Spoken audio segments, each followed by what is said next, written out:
வேத கதைகள் என்கிற தொடரிலே காடக அருண பகுதிகளிலிருந்து சில கதைகளை பார்த்து வருகிறோம். அது இன்றைக்கும் தொடர்கிறது.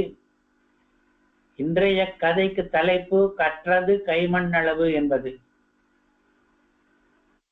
இன்றைக்கு ஓங்கி என்கிற திருப்பாவை பாசுரத்தினுடைய தினம். இந்த கதையிலே ஓங்கி நிற்கிற மலைகள் வரப்போகின்றன. அந்த விதத்திலேயும் ஒரு பொருத்தம் இருக்கிறது. கதையை ஆரம்பிப்பதற்கு முன் ஆச்சாரிய வந்தனம்.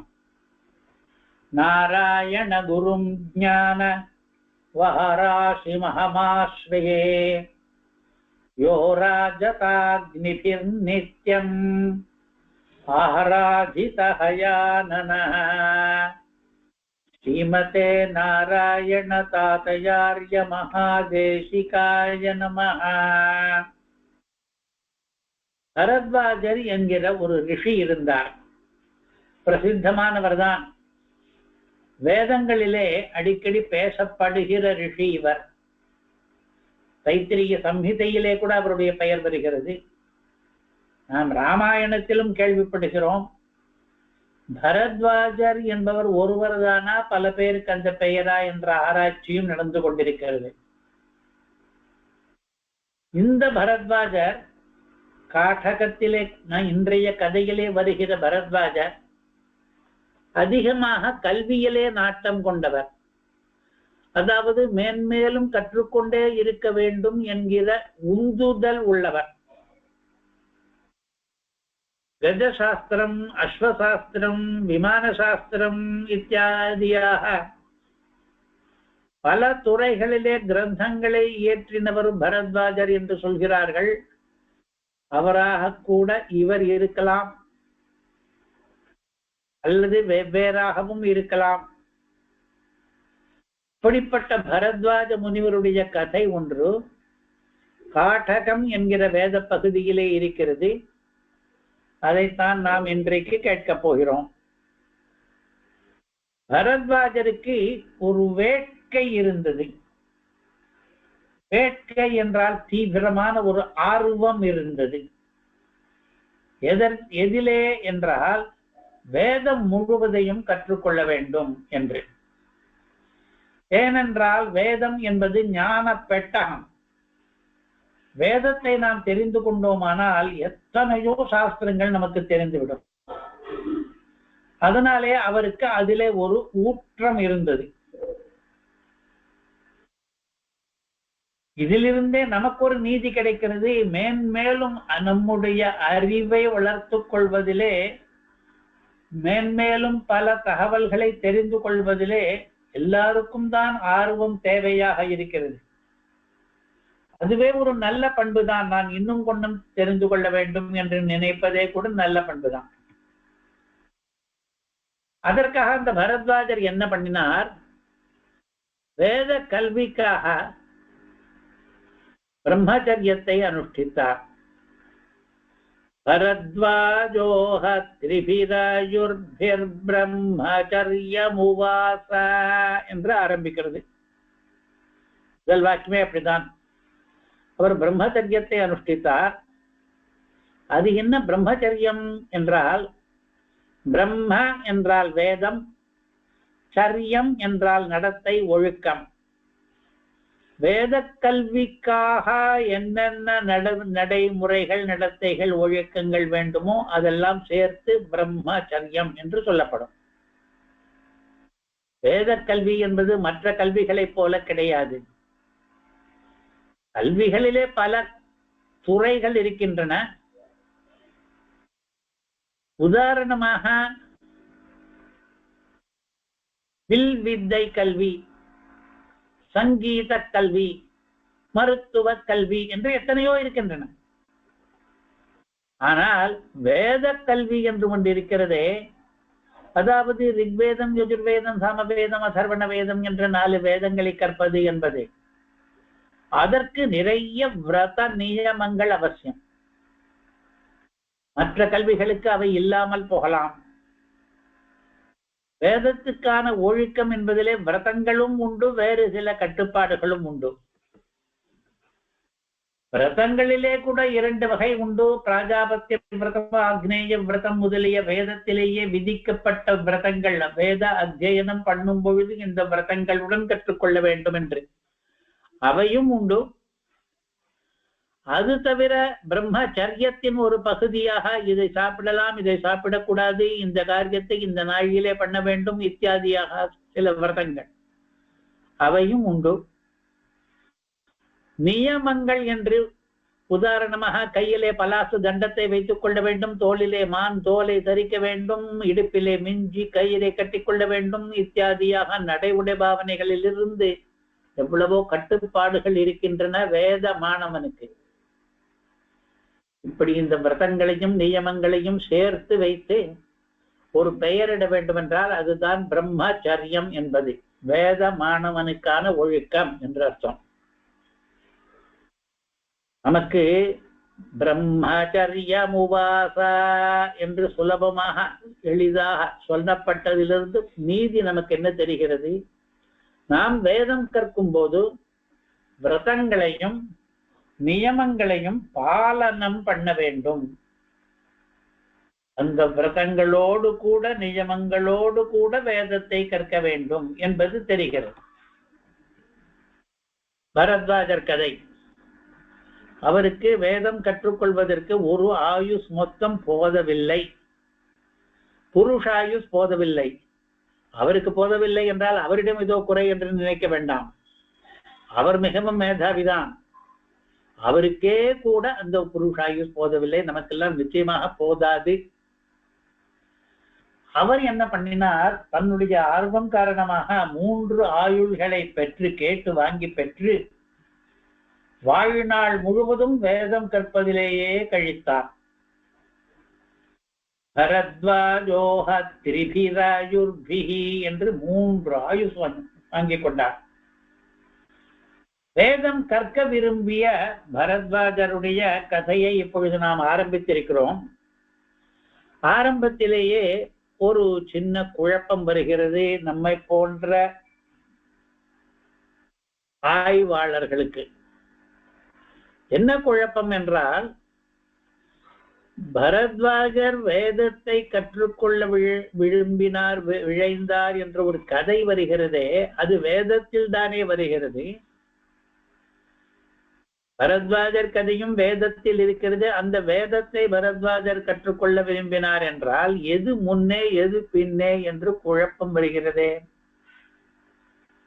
சில பேர் சொன்னார்கள், இந்த கதை எந்த வேத பகுதியிலே வருகிறதோ அது பின்னே, இன்னும் சில வேத பகுதிகள் முன்னே இருந்தன. பரத்வாஜர் காலத்துக்கு முன்னே அந்த முன்னே இருந்த பகுதிகளை எல்லாவற்றையும் அவர் கற்றுக்கொள்ள விழைந்தார் என்று. அப்படியும் சொல்ல முடியாது. ஏனென்றால் மற்ற இடங்களிலும் கூட, தைத்திரிய சம்ஹிதை முதலிய இடங்களில் கூட பரத்வாஜரை பற்றின வரலாறு வருகிறது, அவரை பற்றின பேச்சு வருகிறது. அப்பொழுது பல இடங்களிலே பரத்வாஜர் பேசப்படுகிறாரே. அப்படி இருக்கும் எந்த வேதத்திலே பரத்வாஜரை பற்றிய குறிப்புகள் நிறைய வருகின்றனவோ அந்த வேதத்தையே அவர் கற்க விரும்பினார் என்று சொல்லும் பொழுது எது முன் எது பின் என்று நல்ல குழப்பத்தை ஏற்படுத்துகிறது இந்த பரத்வாஜர் கதைகள் பொதுவாக. அதற்கு நம்முடைய பூர்வர்கள் முன்னோர்கள் சொல்லிக் கொடுத்த தீர்வு என்ன என்றால், வேதம் என்றைக்கும் இருப்பது, நித்தியமானது. அதிலே பரத்வாஜர் கதை வரலாம், வசிஷ்டர் கதை வரலாம், விஸ்வாமித்திர கதை வரலாம். ஆனால் அவர்களுக்கும் முற்பட்டதுதான் வேதம். அது எப்படி சொல்ல முடியும் என்றால், வேதத்தில் வருகிற பெயர்கள் இருக்கின்றனவே அவை ஒரு வியக்தியை குறிப்பவை கிடையாது. அவை பல பேரை சேர்ந்து ஒரு பதவியை குறிப்பவை. உதாரணமாக பரத்வாஜர் என்றால் எத்தனையோ பரத்வாஜர்கள் இருக்கிறார்கள், எத்தனையோ கல்பங்களிலே. அதனாலே பரத்வாஜர் என்பவர் பிரவாக நித்தியர் என்று சொல்வோம். ஒரு பரத்வாஜர் போனால் இன்னொரு பரத்வாஜர் வருகிறார், அதற்கு என்ன? உதாரணமாக ஒரு ராஜா போனால் இன்னொரு ராஜா வருகிறான் என்பது போல வைத்துக் கொள்ள வேண்டியதுதான். ஆக பரத்வாஜரை பற்றி பேசினதுனாலேயே அந்த வேத பகுதி பரத்வாஜர் காலத்துக்கு பிற்பட்டது என்று சொல்ல முடியாது, வேறொரு பரத்வாஜர் காலத்துக்கு பிற்பட்டது என்று வேண்டுமானால் சொல்லலாம். சில கதைகள் திரும்பி திரும்பி ஒவ்வொரு கல்பத்திலும் சிறிய சிறிய வேறுபாட்டுடன் நிகழ்ந்து கொண்டே இருக்கும் என்பது நம் முன்னோர்களின் சமாதானம். இப்பொழுது நாம் கதையில் இருந்து சற்று விலகி போய்விட்டோம், திரும்பி கதைக்கு வருவோம். பரத்வாஜர் கதை. அவர் நிறைய வேதத்தை கற்றார். கற்ற பிறகு கிழவரானார்.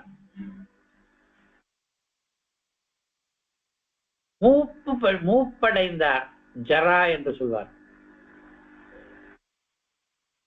படுத்துக் கொண்டிருந்தார் மூப்பு காரணமாக, கிழமை கிழட்டுத்தனம் காரணமாக. தகும் ஹஜீர் நிக்ஸ்தவிரகும் ஷயாரம். அப்படிப்பட்ட பரத்வாஜரிடம் இந்திரன் வந்து அவரை அணுகி பேசினான். இந்திரன் என்பவன் தேவலோகத்திலே இருக்கிற திரிலோகாதிபதி. அவன் எதற்கு பரத்வாஜரிடம் வந்தான் என்றால், பொதுவாக தபஸ்விகள் ரிஷிகளுக்கு தேவர்கள் பிரத்யட்சமாவது என்பது ஒரு வழக்கமான விஷயம்தான். அதில் ஒன்றும் ஆச்சரியம் கிடையாது இந்திரன் வந்து பரத்வாஜரிடம் பேசினான் என்பது. சொல்ல போனால் பரத்வாஜர் போல மற்ற எத்தனையோ மகர்ஷிகளுக்கெல்லாம் இந்திரன் முதலிய தேவர்கள் தான் வந்து வரம் கொடுக்கிறார்கள். இந்திரன் வந்து என்ன பண்ணினான்? பரத்வாஜா என்று பெயரை கூப்பிட்டான். ஏற்கனவே 3 ஆயுள்களிலே வேதம் கற்றிருக்கிற பரத்வாஜரிடம் இந்திரன் வந்து என்ன சொன்னான்? நான் உனக்கு 4வது ஆயுளையும் தந்தேனானால் என்று ஆரம்பித்தான். அதனாலே ஒரு கால் 3 ஆயுளை தந்ததே இந்த இந்திரன் தானோ என்னமோ இருக்கட்டும். அந்த 4வது ஆயுளாலே நீ என்ன பண்ணுவாய் என்று இந்திரன் பரத்வாஜனை கேட்கிறான். நமக்கு இதிலிருந்தே ஒரு நீதி கிடைக்கிறது. நாம் ஒவ்வொருவருமே நமக்கு வாய்த்திருக்கிற ஆயுளிலே என்ன சாதனை பண்ணலாம் என்று திட்டமிட்டுக் கொள்ள வேண்டும். ஏதோ வாழ்க்கை பயணம் ஓடிக்கொண்டே இருக்கிறது, அவ்வப்பொழுது நமக்கு என்ன தேவையோ அவற்றை பூர்த்தி பண்ணிக் கொள்கிறோம் என்று இருக்கக்கூடாது. இந்த அரிய பெரிய வாழ்க்கை நமக்கு கிடைத்திருக்கிறதே, இந்த ஜென்மத்திலே நாம் என்ன சாதிக்க போகிறோம் என்பதை ஆரம்பத்திலேயே திட்டமிட்டு விட வேண்டும். பரத்வாஜர் போன்ற மகர்ஷிகள் அப்படி திட்டமிடுபவர்கள் தான். அதனாலே நான் இந்திரன் வந்து கேட்கிறான், நான் இனி உனக்கு 4வது ஆயுஷை கொடுத்தேனானால் நீ அதிலே என்ன காரியம் பண்ணுவதற்கு விரும்புவாய் என்று. நம்மை போல சாதா சோதாக்கள் எல்லாம் என்ன பண்ணுவோம்? ஆயுஷ் கிடைத்ததானால் சாப்பிடுவது உறங்குவது முதலிய எல்லாரும் மிருகங்கள் உள்பட பண்ணுகிற காரியத்தை பண்ணுவோம் என்றால் அதில் ஒன்றும் இல்லை விசேஷம். பரத்வாஜர் போன்றவர்களோ பெரிய காரியங்களை எல்லாம் பண்ண வேண்டும் என்று முதலிலேயே திட்டம் தீட்டிக் கொள்வார்கள். இந்த திட்டம் போட்டுக் கொள்வது என்பதே கூட ஒரு நல்ல காரியம் என்பது நமக்கு கிடைக்கிற நீதி. பரத்வாஜர் அந்த இந்திரனிடம் பதில் சொன்னார்.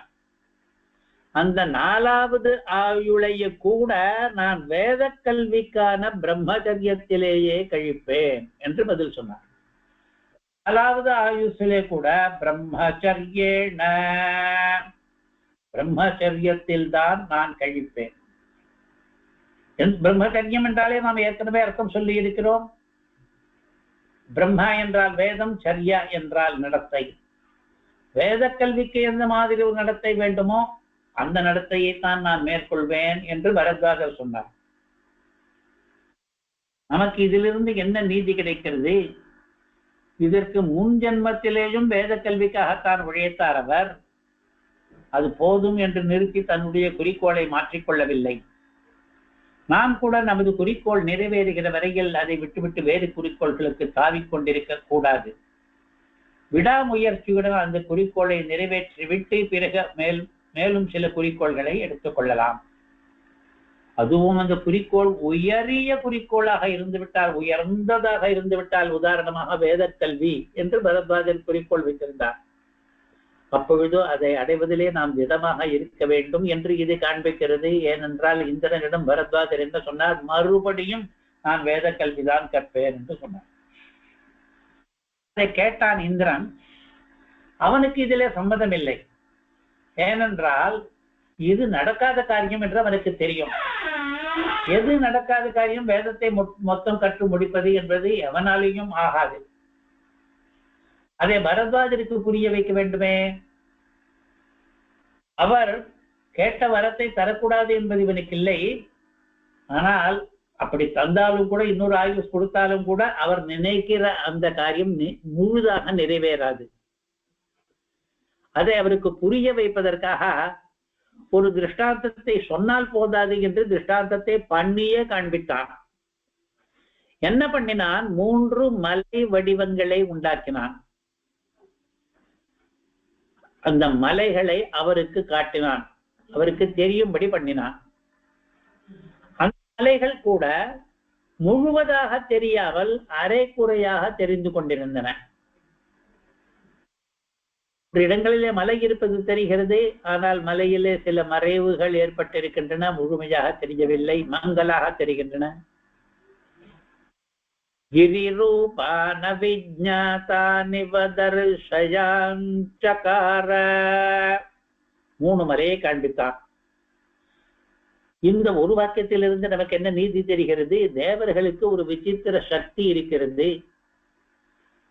அவர்கள் நம்முடைய வாழ்விலே வரம் கொடுப்பதற்காக முந்தால் நமக்கு நல்லதுதான். பரத்வாஜருடைய வாழ்க்கையிலே பொழுது இந்திரன் போகுகிறான். தன்னுடைய விசித்திர சக்தியினாலே மலையை எல்லாம் சிருஷ்டித்து காண்பிக்கிறான். நான் தேவர்களுக்கு ஹிதமான காரியங்களிலே ஈடுபட வேண்டும். அதாவது தேவர்களுக்கும் நமக்கும் உள்ள தொடர்பை வலுப்படுத்திக் கொள்ள வேண்டும். அப்படித்தான் பரத்வாஜர் பண்ணி இந்திரன் அந்த தொடர்பை இப்படி காண்பித்துக் கொண்டிருக்கிறான். பிறகு இந்திரன் என்ன பண்ணான்? அந்த 3 மலைகளிலே ஒவ்வொன்றிலிருந்தும் கைப்பிடி அளவுக்கு மண்ணை எடுத்துக்கொண்டான். ஒரே சமயத்திலே என்று கூட வைத்துக் கொள்ள வேண்டாம், தனித்தனியாக கூட இருக்கலாம். முதல் மலையிலிருந்து ஒரு கைப்பிடி மண் எடுத்தான்.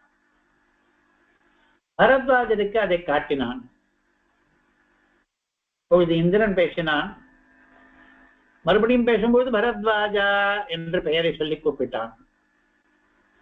இதோ தெரிகிறது பார் மலைகள், இவைகள் எல்லாம் வேதங்களாகும். வேதங்கள் முடிவே இல்லாமல் ஏராளமானவை. அதனால்தான் மலைகள் கூட அவிஜ்ஞாதானிவ என்று இருக்கின்றன. நீ 3 ஆயுள் காலத்திலே கற்றுக்கொண்ட வேத பகுதி இந்த கைப்பிடி அளவு மட்டும்தான். திருஷ்டாந்தம் எப்படி? மலைக்கும் கைப்பிடிக்கும் எவ்வளவு வித்தியாசம்? ஆயிரக்கணக்கான கைப்பிடி அளவுகளை சேர்த்தால் கூட ஒரு மலை அளவு ஆகப் போகிறது கிடையாது. அதே போல ஆயிரக்கணக்கான ஆயுள் காலங்களை பெற்று வேதம் ஓதினாலும் வேதத்தை முடிக்க முடியாது. நாம் தெரிந்து கொள்ள வேண்டிய நீதி, மொத்தத்தையும் கற்கப் போகிறேன் என்றால் அதெல்லாம் வியர்த்தமான பிரயத்தனம். அப்படியெல்லாம் நினைக்கவே வேண்டாம் என்பது. இந்த கதை இந்த இடத்திலே வரும்போது இந்த கதையை கேட்டுக்கொண்டிருக்கிற நமக்கு இன்னொரு சந்தேகம் வருகிறது. அது என்ன 3 மலைன்னு சொல்கிறாரே, 3 என்ன கணக்கு? ஏன் 4 மலை காண்பித்திருக்க கூடாது? ஏன் ஒரே ஒரு மலை போதாதோ? ஒரு மலையை காண்பித்து அதிலே ஒரு கைமண் கை அளவுக்கு மண்ணை எடுத்து இவ்வளவுதான் என்று சொன்னாலும் அதே திருஷ்டாந்த பலன் தானே வரப்போகிறது. 3 என்ன கணக்கு என்று ஒரு சந்தேகம் நமக்கு வருகிறது. யோசித்து பார்க்கிறோம், விடை இதற்குள்ளே கதைக்குள்ளே இல்லை. இதுவரையில் பரத்வாஜர் 3 ஆயுள் காலங்கள் கழித்திருக்கிறார். ஒரு கால் இந்திரன் இதை 3 ஆயுள் காலங்களிலே 3 மலைகளில் இருந்து 3 கைப்பிடி அளவு நீ பார்த்திருக்கிறாய் என்று எல்லாம் 3ஆக இருக்கட்டும் என்று சொன்னானோ, அல்லது ஒவ்வொரு ஆயுள் காலத்திலும் ஒவ்வொரு மலையிலிருந்து ஒரு முஷ்டி அளவு கற்றாய் என்பதை சொல்வதற்காக இருக்கலாமோ? அப்படி இருந்தால் என்ன புரிந்து கொள்ள வேண்டும்? பரத்வாஜர் 4வது ஆயுள் காலம் கொடுத்தாலும் 4வது மலை ஒன்று வரும், அதிலிருந்து ஒரே ஒரு கை அளவு மண் தான், முஷ்டி அளவு, அவ்வளவுதான் நாம் கற்க முடியும் என்று புரிந்து கொள்ளலாம். அல்லது 3 மலையை காண்பித்ததிலே வேறொரு விதமான கருத்தும் இருக்கக்கூடும். வேதத்திலே ரிக்கு பகுதி, யஜுஸ் பகுதி, சாம பகுதி என்று 3 பகுதிகள் இருக்கின்றன. ஒவ்வொன்றும் மலை போல இருக்கின்றன. அதை காண்பிப்பதற்காக இருக்கலாம் இந்த 3 என்ற எண்ணிக்கை. நமக்கென்ன நீதி? ஒவ்வொரு துறையுமே மலை மலையாக இருக்கிறது, ஒரு வேதத்தை மட்டும் கற்பது கூட முழுவதாக நம்மால் முடியாது என்று. ரிக்குகளை மாத்திரம் கற்கிறேனே என்றால் 4 வேதத்திலேயும் ரிக்குகள் இருக்கும், அவற்றை மாற்றும் கற்பது ஒரு மலை போல இருக்கிறது, முடியாது. இந்திரன் சொன்னான்,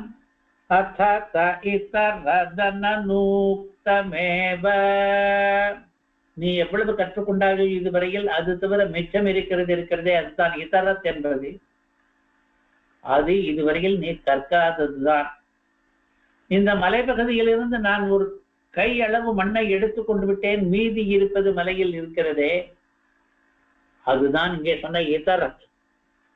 அது கற்காததுதான். ஆக கற்காத, கற்றுக்கொள்ளாத பகுதிதான் மிக அதிகமாக இருக்கிறது என்று புரிய வைத்தான். தமிழிலே ஒரு பழமொழி இருக்கிறது, கற்றது கைமண் அளவு, கல்லாதது உலகளவு என்று.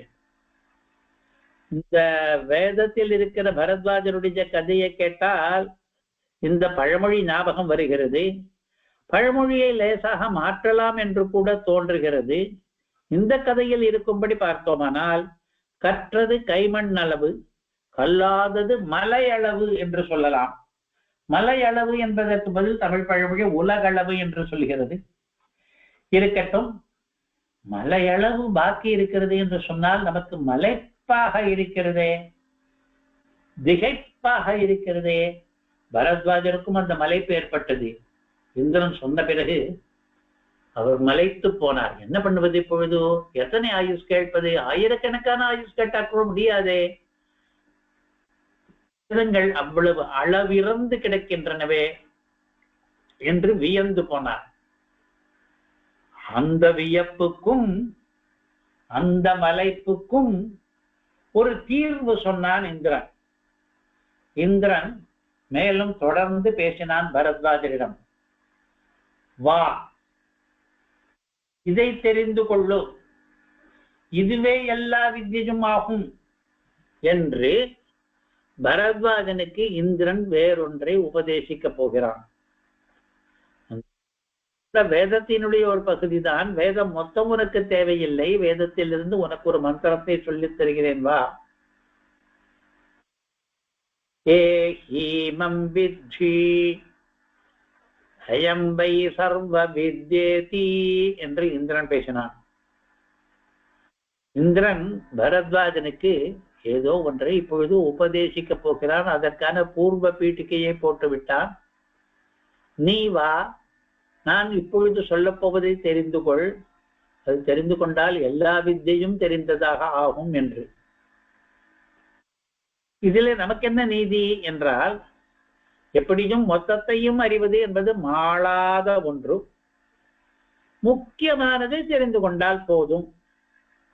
எதை தெரிந்து கொண்டால் சர்வ வித்யை ஆகுமோ அப்படி கூட ஒன்று இருக்கிறது, அதை தெரிந்து கொண்டு விடுவோமே, மீதியெல்லாம் தானாக தெரிந்ததாகுமோ என்னவோ என்ற ஒரு நீதி இப்பொழுது இந்த கதையின் இந்த வாக்கியத்திலிருந்து கிடைக்கிறது.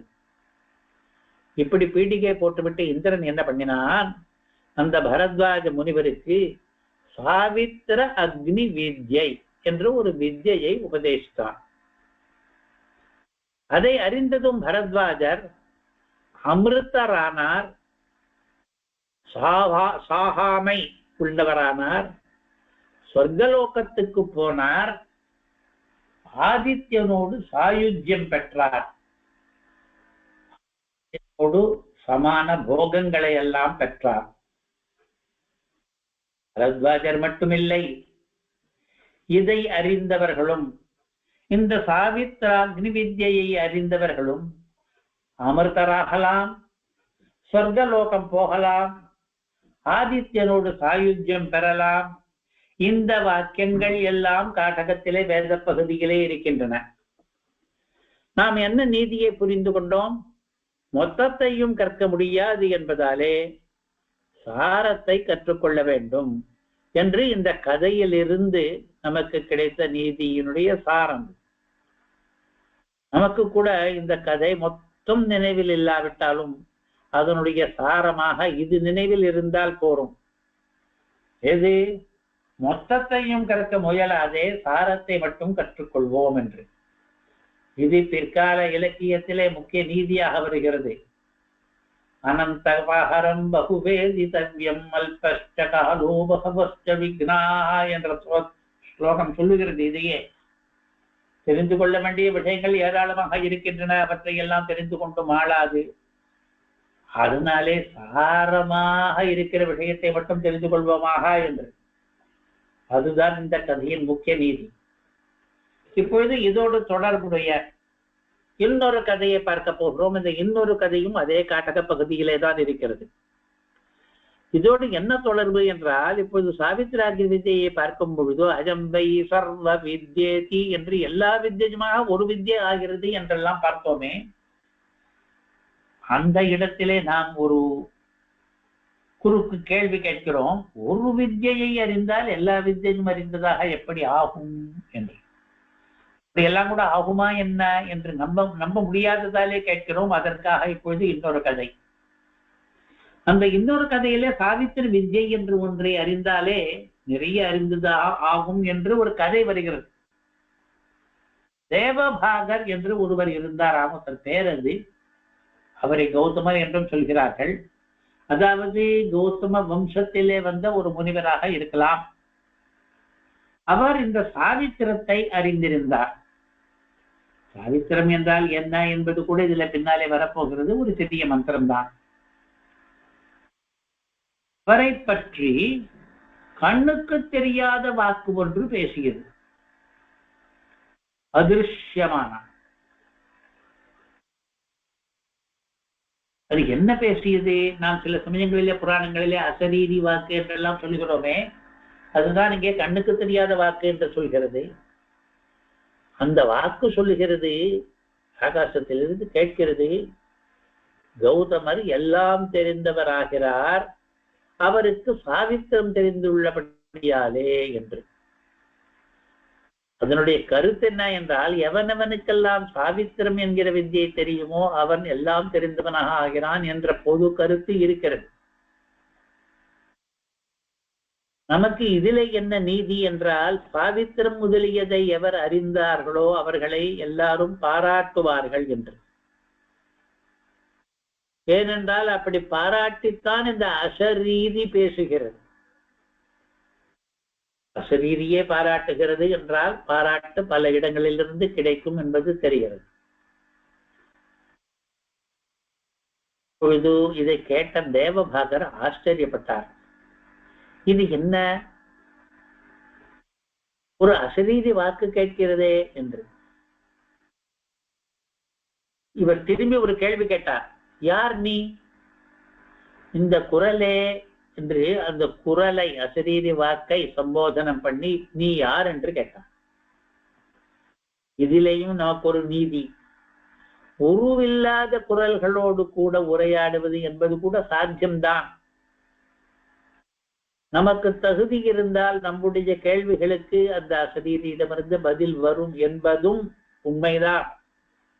இப்பொழுது இவர் பேசிக் கொண்டிருக்கிறார், கேட்கிறார், இதற்கும் பதில் வரப்போகிறது, வந்ததாகத்தான் இந்த கதை மேலே போகிறது.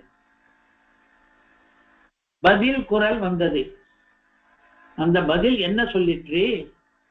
இதோ நான் சாவித்திரன், தேவர்களுடைய உத்தம லோகம் ஆனவன், மறைந்த சுடரை தரிப்பவன். மறைந்த சுடர் என்றால் அடைந்து போய்விட்டது என்று அர்த்தமில்லை. அது வெளியே தெரியாதபடி மறைக்கப்பட்டிருக்கிறது. ஆனால் சுடர் என்னவோ எரிந்து கொண்டுதான் இருக்கிறது. அப்படிப்பட்ட சுடரை தரிப்பவன் நான் என்று அந்த சாவித்திரன் என்பவன் பேசினான். இப்பொழுது கௌதமருக்கு ஏற்கனவே ஒரு ஆச்சரியம் இருந்தது, இது எங்கிருந்து குரல் வருகிறது என்று. அந்த ஆச்சரியம் இப்பொழுது அதிகமாயிற்று. சாவித்திரனே பேசுகிறானே என்று அந்த ஆச்சரியம் வேறு கலந்து கொண்டது. ஏனென்றால் சாவித்திரன் முதலியவர்கள் எல்லாம் இவரோடு வந்து பேசுவார்கள் என்று அவர் நினைக்கவில்லை. நமக்கென்ன நீதி, மந்திரங்களுடைய மகிமைகளை நாம் தெரிந்து கொள்ள வேண்டும் என்று. இன்னொரு நீதி என்ன என்றால் மந்திரங்களை மறைத்து காக்க வேண்டும் என்று. எங்கே அந்த நீதி இருக்கிறது என்றால் குஹ்யம் என்ற பதத்தில் இருக்கிறது. மந்திரம் இருக்கிறதே அது குஹ்யம், அது கோபனீயம், அது மறைத்து காக்க வேண்டிய வஸ்து என்பதும் இந்த வேத பகுதியிலே வருகிறது. கதை இன்னும் கொஞ்சம் நகர்கிறது. இவ்வளவிலே கௌதமர் அரண்டு போய்விட்டார். பயம் வந்து விட்டது அவருக்கு. என்னது, சாவித்திரன் என்கிற மந்திரமே நம்மிடம் பேச வந்து விட்டதா என்று முதலிலே பயபக்தி. யஜ்னோபவீதம் பண்ணி கொண்டார், கீழே விழுந்தார், நமோ நமஹா என்று சொன்னார். கீழே விழுந்ததும் பிரணாமம் தான், பிரணாமம் பண்ணினார். அதை வாச்சிகமாகவும் பண்ணினார் நமோ நமஹா என்று, காஜிகமாகவும் பண்ணினார் நிபபாதா என்று. நமக்கு இதிலேயும் ஒரு நீதி கிடைக்கிறது, மந்திரங்களையே நாம் நமஸ்கரிக்கலாம் என்று, மந்திரங்களே நம்முடைய வணக்கத்துக்கு உரியவை என்று. எல்லா மந்திரங்களுக்கும் அப்படியா என்றால் அப்படித்தான். காயத்ரி மந்திரம் இருக்கிறது, நாம் தினந்தோறும் ஜபிக்கிறோமே. அதிலே காயத்ரீம் வரதா பஜாங்குசகசாஹ கபாலம் குணம் சங்கம் சக்கரமதாரவிந்தயுகலம் ஹஸ்தைர் வஹந்தீம் பஜே என்று சொல்கிறோமே. காயத்ரீம் பஜே, இந்த மந்திரத்தை நாம் வணங்குகிறோம். மந்திரத்தை ஜபிப்பதற்கு முன்னே மந்திரத்தை வணங்குகிறோம், அந்த மந்திர தேவத்தையே வணங்குகிறோம். அந்த மந்திரத்துக்கு பிரதிபாத்தியமான தேவத்தை இருக்கிறானே பகவான், அவனை வணங்குவதை பற்றி இப்பொழுது சொல்லவில்லை. அந்த மந்திரம் என்பதற்கே ஒரு தேவதை இருக்கிறது, காயத்ரி தேவதை என்று ஒரு ஸ்திரீ இருக்கிறாள். அவளை நாம் வணங்குகிறோம், அதற்கு பிறகுதான் தியானத்தை ஆரம்பிக்கிறோம். இன்னொரு உதாரணம், அஷ்டாட்சர மந்திரம் என்று கொண்டிருக்கிறது. தஸ்மை வியஹபக முக்யாய மந்த்ராய மஹதே நமஹ. அது ரொம்ப பெரிய மந்திரம். யதந்தஸ்தமசேஷேண, அந்த அஷ்டாட்சரத்துக்குள்ளே எல்லாமே அடங்கி இருக்கிறது என்றெல்லாம் வர்ணிக்கிறார்கள். அந்த மந்திரத்துக்கு மந்த்ராய மஹதே நமஹ என்று நம்ம நமஸ்காரம் பண்ணுகிறோம். அதற்கு பிறகுதான் அந்த மந்திரத்தை தியானம் பண்ணுகிறோம். அதே மாதிரிதான் இங்கே தேவபாகர் என்ன பண்ணார், நமோ நமஹா என்று சொல்லிக்கொண்டே கீழே விழுந்து சேவிக்கிறார். யாரை? மந்திரத்தையே தான். அவன் அந்த சாவித்திரன் என்பவன் மந்திரமே உருவெடுத்து வந்தவன். அவன் கூறினான், பயப்படாதே கௌதமா, உனக்கு உலகம் வெல்லப்பட்டது. ஆறுதல் சொன்னது மட்டுமில்லை, நல்ல செய்தியும் கொண்டு வந்து சொன்னான். பயப்படாதே என்று எதற்காக சாவித்திரன் சொன்னான் என்றால், வாஸ்தவத்திலே இவன் கௌதமன் பயந்துதான் போயிருக்கிறான். மந்திரமே சாவித்திரனே வழிவெடுத்துக் கொண்டு வந்து விட்டதே, அது எவ்வளவு பெரிய நிகழ்ச்சி நம்முடைய வாழ்க்கையிலே. அதனாலே இவனுக்கு கை காலெல்லாம் ஓடவில்லை, விழுந்து விட்டான். அந்த சாவித்திரன் மேலும் என்ன சொன்னான், எவரெல்லாம் சாவித்திரத்தை அறிகிறார்களோ அவர்கள் எல்லாரும் உலகத்தை வென்றவர்கள் என்று அந்த மந்திரத்தினுடைய பெருமையை புகழ்ந்து பேசினான். நமக்கு என்ன நீதி கிடைக்கிறது? இந்த மந்திரங்கள் போல பல மந்திரங்களும் தான் ஏராளமான பலன்களை கொடுக்க வல்லவை என்று நமக்கு தெரிகிறது. பல பேருக்கு இந்த மந்திரங்களுடைய சக்திகள் தெரியாமல் மந்திர ஜபாதிகள் பண்ணாமல் விட்டுவிடுகிறோம். ஆனால் மந்திரங்கள் மிகவும் ஆற்றல் வாய்ந்தவை. இப்பொழுது இந்த கதை முடிந்து விட்டது. கதையை விட நமக்கு இன்னும் எது முக்கியம் என்றால், அந்த கதையிலிருந்து நாம் தெரிந்து கொள்ளுகிற நீதி முக்கியம். முக்கியமாக இந்த கதையிலே 3 தெரிகின்றன. முதலாவது வேதங்கள் அனந்தங்கள் என்று. வேதங்கள் அனந்தங்கள் என்பது நமக்கு நீதியா என்று கேட்டால் வேதங்களுக்கு எவ்வளவோ பெருமைகள் இருக்கின்றன. அதிலே ஆனந்தியம் என்பதும் ஒரு பெருமை முடிவே இல்லாமல் இருக்கிறது. அதனாலே வேதம் மொத்தத்தையும் கற்க வேண்டும் என்ற இந்த மாதிரியான அசட்டுத்தனமான குறிக்கோள்கள் தேவையில்லை. இரண்டாவது, மொத்தத்தையும் கற்காமல் சாரத்தை மட்டும் கற்பது புத்திசாலித்தனம் என்று. எதற்காக எல்லாவற்றையும் நாம் தெரிந்து கொள்ள வேண்டும் என்று விரும்ப வேண்டும்? தேவையில்லையே. எது சாரமானதோ அதை மட்டும் தெரிந்து கொண்டால் போதுமே என்பது. மூன்றாவதாக, மந்திரங்களுக்கு வீரியம் அதிகம், ஆற்றல் அதிகம். இந்த மூன்று முக்கிய நீதிகளை, அறிவுரைகளை வேதத்திலிருந்து நாம் நேரடியாக அறிந்து கொண்ட பிறகு இந்த கதையின் மூலமாக கூடவே கொசிராக மேலும் கூட 3 நீதிகள் நமக்கு கிடைக்கின்றன. அதிலே மந்திரம் குஹ்யம் என்பது ஒன்று. அதாவது மந்திரத்தை பகிரங்கமாக எல்லாருக்கும் தெரிய உறக்க ஓதுவதெல்லாம் கூடாது. அது குஹ்யம் என்றால் ரகசியமாக வைத்துக் கொள்ள வேண்டும். இரண்டாவது, கல்வி கற்பதிலே ஆர்வம் நல்லது. பரத்வாஜர் போல நாம் எல்லாம் ஆக வேண்டும். மேன்மேலும் கல்வி கற்பதில் ஆர்வம் கொள்ள வேண்டும். அதாவது விடாமுயற்சி தேவை. பாதியிலே என்னாலே முடியவில்லை என்று விட்டுவிட்டு வராமல் இன்னும் கொஞ்சம் அவர் அந்த குறிக்கோளை நோக்கியே நடந்தார் அல்லவா, அந்த மாதிரி நாமும் இருக்க வேண்டும். இன்னும் கூட சில நீதிகள் நாம் ஏற்கனவே அங்கங்கே பார்த்திருக்கிறோம். ஆனால் முக்கிய நீதிகள் 3ஐயும் மேலே சொல்லியாயிற்று. கதையும் முடிந்தது. இந்த கதையின் மூலமாக நாம் தெரிந்து கொள்கிற நீதிகளும் முடிந்தன. வேத கதைகள் எல்லாம் அப்படிப்பட்டவைதான். பெரிய கதையம்சம் இல்லாமல் போகலாம். இருந்தாலும் கூட நிகழ்ச்சிகள், சம்பவங்கள், உரையாடல்கள் இவற்றையெல்லாம் நாம் கதைகள் என்று சொல்லிக் கொண்டிருக்கிறோம். அந்த கதைகளிலே நமக்கு நிறைய நீதிகளும் கிடைக்கின்றன. அந்த அறிவுரைகளை அறிந்து நாம் பின்பற்ற வேண்டும்.